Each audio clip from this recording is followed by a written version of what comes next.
기획서에서 가장 난해한 부분 중에 하나죠. 대상층에 대해서 한번 이야기를 해볼 겁니다. 지금은 쿠알라룸푸르라고 하는 도시에서 말라카라고 하는 도시로 넘어가기 위해서 버스 정류장에 나와 있는데 좀 사람이 너무 많고 너무 복잡해서 일단 온라인으로 산 티켓을 어디인가 가서 종이 티켓으로 교환하고 난 다음에 돌아오도록 하겠습니다. 아우, 사람 너무 많아. No need pay for it. You just use this. I don't have to change the ticket. 여기가 그 티켓팅하는 곳인데 휴대폰 이거 QR코드 찍으니까 되긴 하네요. 시스템 잘 돼 있네 나름. 원래 해야 할 이야기로 돌아와서 대상층이 뭐냐, 어떤 관객을 겨냥하고 있는가, PD들이 누구에게 마케팅을 해야 하고 이 만화는 어떤 나이대, 어떤 성별, 어떤 사람들에게 팔릴 것인가, 이거를 알고 기획을 해야 한다는 거죠. 이해를 해야 한다는 거죠. 그래야 거기에 맞춰서 연출이나 미장센을 할 수 있을 테니까. 웹툰에서는 가장 많이 사용되는 게 장르 대상층이죠. 로맨스라고 한다면은 주로 여성, 액션이라고 한다면은 남성, 또 20대 로맨스랑 30대 로맨스랑 결이 약간 다르기도 하고. 근데 대략적으로 정해진 건 있죠. 액션이라고 하면은 청소년부터 한 30대 남성까지, 로맨스라고 하면은 구분을 해서 10대, 20대, 30대용 여성 로맨스. 드라마는 보통 전 연령, 그래서 어렵죠. 누구에게 판매를 해야 될지 모르고 그만큼 깊이 있는 이야기를 만들지 않으면 경쟁력이 없기 때문에 드라마 장르는 정말 잘 만들기도 힘들고 판매하기도 힘듭니다. 그래서 좀 거장분들 위주로 접근을 하는 형태인 거죠. 추리 같은 장르는 매니아층을 노리는 장르이고, SF, 호러도 마찬가지로 SF를 좋아하는 매니아, 호러를 좋아하는 매니아, 혹은 여름 한철 막 이런 형태로 대상층을 잡습니다. 스릴러 같은 경우에도 10대 후반에서 한 30대 초반의 남성 정도로 보통 겨냥을 합니다. 그런데 이 장르만으로 대상층을 구분하기 힘든 경우가 많단 말이죠. 주관적 해석이 필요하기도 합니다. 잠깐만, 너무 무거워서 무거워 죽겠고 배도 고프고. 4.5링깃이면은 한 1,200원, 햄버거는 1,500원, 이런 샌드위치도 한 1,500원 곱하기 한 300 정도 하시면 돼요. 맛있어 보이는데 제 장을 믿을 수 없어요. 여기에요. 13번 게이트. 사실 세상에 있는 돈으로 거래되는 모든 것들은 대상층이 있거든요. 뭐 예를 들어서 여기에 있던, 아까 제가 막 헤맸던 그 티켓 부스 같은 거는 대상층이 내국인들이기 때문에 저 같은 외국인들에게는 별로 도움이 되질 않죠. 인포메이션 같은 게 오히려 외국인들이나 이 지역에 익숙하지 않은 사람들을 위한 그런 것이죠. 예를 들어서 제가 지금 강의를 나가고 있는 한국 영상대에 러시아 학생이 있는데, 그 학생이 작년에 기획한 만화가 러시아 유학생이 소개하는 러시아 요리들 웹툰이었거든요. 아직 학생이라고 작품을 정식으로 만들진 않았는데 그런 건 대상층이 한국인들이 되는 거죠. 러시아 사람들에게 러시아 요리를 소개하는 만화가 무슨 의미가 있겠습니까? 그렇죠? 한국인으로 대상층을 바꿨을 때 기획이 확 살아나는 거죠. 그런 식으로 대상층은 일종의 기획을 강하게 만들어주는 그런 장치이기도 합니다. 하나의 키워드라고도 생각을 하고요, 저는.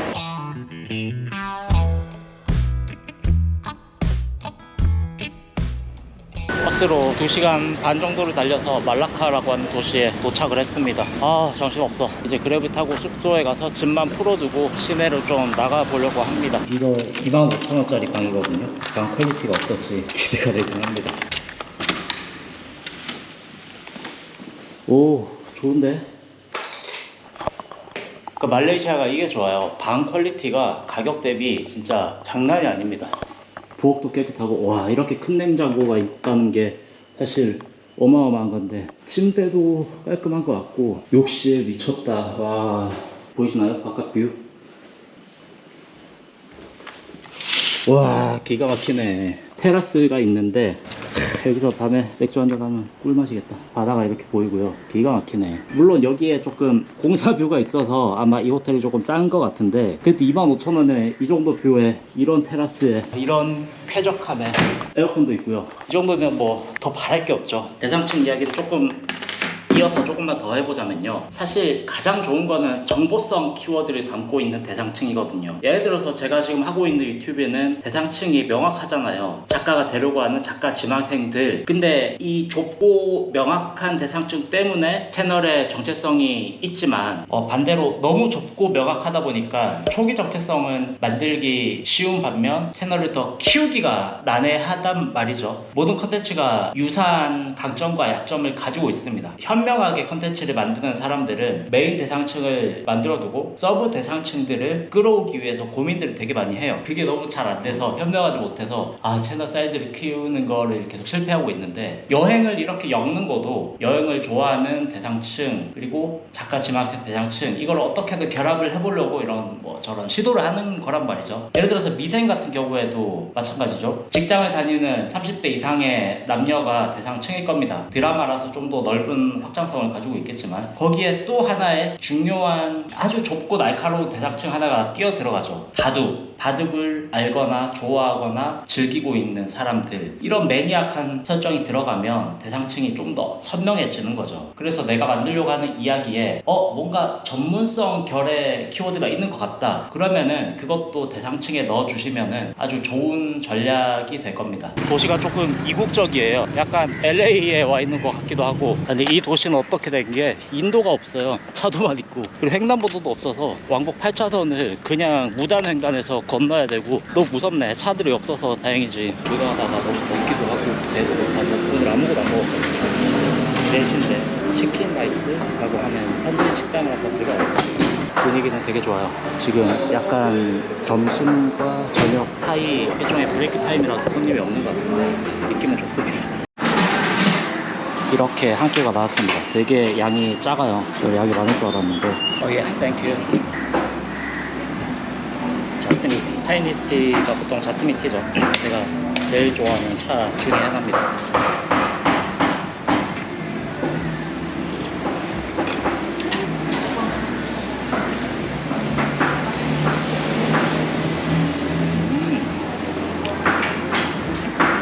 약간 작은 물냉면 소스를 조금 진하게 한 소스에 찍어 먹는 느낌이고, 국은 딱 한 마리 동물 같은 느낌. 와, 1,500원이다 생각하니까 진짜 맛있네 갑자기.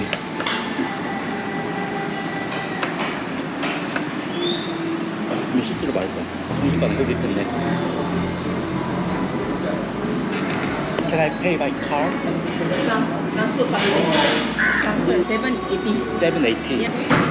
780. That's my bag. 오케이.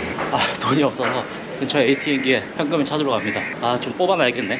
쿠알라룸푸르에서는 야시장 말고는 현금 쓸 일이 아예 없어서 11링기 남기고 다 썼거든요. 그래서 깔끔하게 잘 털었다 생각했는데, 여기는 아무래도 좀 시골이다 보니까 현금이 좀 필요한가 봐요. 카드를 안 받으시네.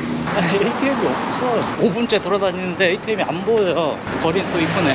구글 맵상 지금 있다고 하는 곳 둘 다 없었고, 마지막 세 번째 가봅니다. 여기도 없으면 어떡해.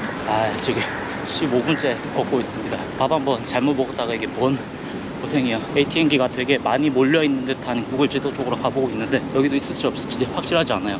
시골로 오니까 이런 게 또 힘드네. 뱅크들 보이네요. 저기는 있겠죠 아마 ATM이. 제발 대라.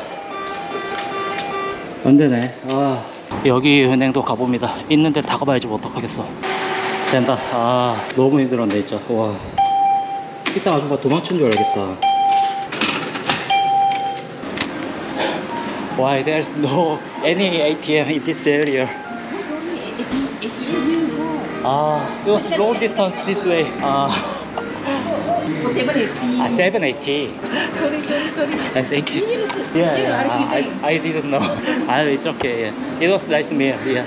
제가 멍청했던 게, 우측으로 가면 바로 ATM이 있는데 좌측으로 가서 한참 뺑뺑 돌아. 더 멍청했던 게 6.9링깃이 나왔는데, 제가 69링깃인 줄 알고, 말도 안 돼. 69링깃이면 엄청 비싼 건데, 저런 현지 식당에서 11링깃이 있었거든요. 6.9링깃 냈어도 됐는데, 이렇게 사람이 제 잘못이죠 뭐. 아주머니도 무슨 얘는 봉변이야. 현금 찾으러 가겠다는 애가 튀어나가가지고 20-30분 동안 안 돌아오고 있으니, 가방 안에는 아무것도 없고 무거워가지고 다 뺐거든요, 작업 도구들을. 여권 하나 있었다. 여권 때문에 설마 도망간 거라고 생각하지 않았겠지만, 이 아름다운 시골 식당에서 뭔 짓을 하고 다니는 건지. 예쁘다. 스타벅스가 있어. 드디어 좀 시가지로 나왔나봐요. 꽤 걸었거든요 지금. 스타벅스 하면은 시가지, 시내 한도끼 아니겠습니까? 별로 가고 싶게 생기진 않았다. 말라카 네덜란드 광장이라고 하는 곳에 도착했습니다. 여기가 16세기, 17세기 대항해 시대 때 네덜란드 식민지 시대 때 네덜란드 사람들이 여기에 이런 걸 지어놨다고 해요. 이런 데는 디즈니랜드나 유니버설 스튜디오 가면 있는 그런 골목 같기도 하네요. 사실 이런 게 원조고 그런 게 만들어진 것일 텐데 주객이 전도된 듯한 인지 감각. 아, 여기 이렇게 매천이 같이 있구나. 와, 예쁘네. 물은 좀 지저분한데 반짝반짝하는 윤슬의 어떤 형태나 물이 고요하지 않고 되게 빠르게 움직인다는 게 독특하네요. 그리고 쭉 이렇게 카페들이 있어서 저기에서 커피 한잔 하고 가야겠습니다. 이 길 따라서 엄청 길게 지금 커피숍들이 이어지고 있는데 그 교토거리도 좀 생각나기도 하고 치앙마이에 있는 크럭 메카 거기가 좀 생각나기도 하고 그러네요. 천이 있는 곳에는 항상 저렇게 예쁜 카페가 있는 게 이제는 모든 나라의 어떤 국룰이 되는 것 같습니다. 대전에도 저런 데가 있거든요. 저렇게 예쁘진 않지만 이국적이라서 예쁜 거지 외국인들 입장에서는 대전도 제가 느끼는 만큼 저렇게 예쁘다고 느껴지겠죠. 이런 것도 사실 대상층을 잡는데 중요한 포인트인 것 같아요. 해당 나이대 해당 성별에게 익숙한 것들을 생소하게 약간 꼬아버리면은 그런 게 또 대상층의 힘이 되기도 하거든요. 드라마에서만 사용되던 경비 이야기를 액션에 집어 넣어버리면 또 독특한 게 탄생하고 사실 새로운 건 없고 익숙한 거를 조금 바꿔버리는 형태로 이야기들을 접근하면 대상층 잡을 때 조금 도움이 되지 않을까라는 생각도 좀 합니다. 여기가 종코 스트리트거든요. 종코 스트리트 하나 사고 말라카니까 말라카 정체성이 있는 이거 2개를 샀습니다. 냉장고의 한 벽면이 이제 거의 가득 찼어요. 마그넷으로. 여기가 말라카 야시장이고요. 야시장이 어느 나라에 가면은 이름만 야시장이고 그냥 비싼 포장마차들 뿐인 경우가 있는데 여기는 조금 야시장 느낌이 나네요. 그래도 여기저기 이제 막 자리를 펴고 있어요. 해가 질 무렵쯤에 펴기 시작해서 보통 야시장들이 밤이 되면은 활성화되기 때문에 해질 무렵쯤에 이렇게 출근을 해서 뭔가 준비를 하는 것 같습니다. 저는 여기 오랫동안 머물 거라서 굳이 해질녘까지 기다리지도 않을 거고 이 천막들 야시장 꽃목만 아니라 여기 위에 있는 건물들도 예뻐서 뭔가 구경할 맛이 좀 나는 것 같아요. 말라카 리버워크 어딘가에 있는 카페에서 시원한 거 한 잔도 아니고 두 잔만 때리고 숙소로 돌아가겠습니다. 마음이 정화된다고 말하기에는 물이 너무 탁하다. 원카의 초콜릿 공장의 초콜릿 물이라고 생각해야지. 대상층이라는 것을 조금 정리를 해보자면 작가가 기획을 선명하게 잡고 있으면 대상층을 딱히 고민하지 않아도 이미 잡혀 있습니다. 근데 보통 힘든 이유는 그냥 내가 만들고 싶은 어떤 흐리멍텅한 덩어리를 만들어 두고 대상층을 잡으려고 하니까 잘 안 되는 거거든요. 거기에서 사실 걷어낼 건 걷어내고 이성적으로 기획과 구조를 바라봐야 하는데 그게 되지 않으니까 대상층을 잡기가 애매한 거죠. 내가 만들어 놓은 거에다가 짜맞춰서 고민을 하려고 하니까 들어가지 않는 곳에 막 억지로 넣으려고 하는 느낌이 들 수밖에 없죠. 그래서 지난번에도 이야기했지만 기획과 구조는 이성적으로, 연출과 스토리텔링은 감성적으로 그리고 열정적으로 이거를 잘 구분을 하는 게 포인트라고 생각을 합니다. 대상층은 정말 마케팅과 직결된 이성적으로 접근을 해야 하는 영역이라서 초심자들이 접근하기에 쉽지 않죠. 어려운 게 당연한 거고요. Order long black. 땡큐. 그 아이스커피 롱블랙인데 나온 커피의 액형상 드립 커피거나 가루 커피거나 에스프레소는 아니네요. 그리 산뜻한 산미가 아닌 걸로 봐서 고로도를 조금 잘 못 맞춘 드립 커피가 아닐까라고 생각합니다. 벌써 날이 슬슬 어두워지고 있습니다. 대상층이나 기획을 말할 때 늘 저는 선택과 책임이라는 말을 많이 하는데 예를 들어서 이런 영상은 사람들이 원하는 것과 제가 하고 싶은 것을 짬뽕시키다 보니까 이도 저도 아닌 영상이 되기 마련이거든요. 그래서 이거에 대한 책임은 이제 제가 져야 되는 거죠. 조회수가 잘 나오지 않는 것, 그리고 구독자가 떨어져 나가는 것, 모든 게 선택과 책임입니다. 사실 뭘 해도 관계는 없다고 생각하거든요. 내가 하고 싶은 게 있으면 해야죠. 그게 작가라고 하는 종족이고 직업일 테니까요. 다만 그 선택에 있어서의 책임을 내가 져야 한다. 그 기간이 좀 더 현명하게 갈 수 있는 방향이 있을 테고 이성적으로 생각하면은 해야 하는 거, 할 수 있는 거 이거를 먼저 선택하는 게 일반적으로는 당연히 맞는 방향이라고 생각을 하고요. 특히나 신인이나 지망생 시절에는 어쨌든 그런 경험을 한번 해보는 게 더 중요하다는 거죠. 해가 지니까 또 길거리가 분위기가 또 바뀌네요.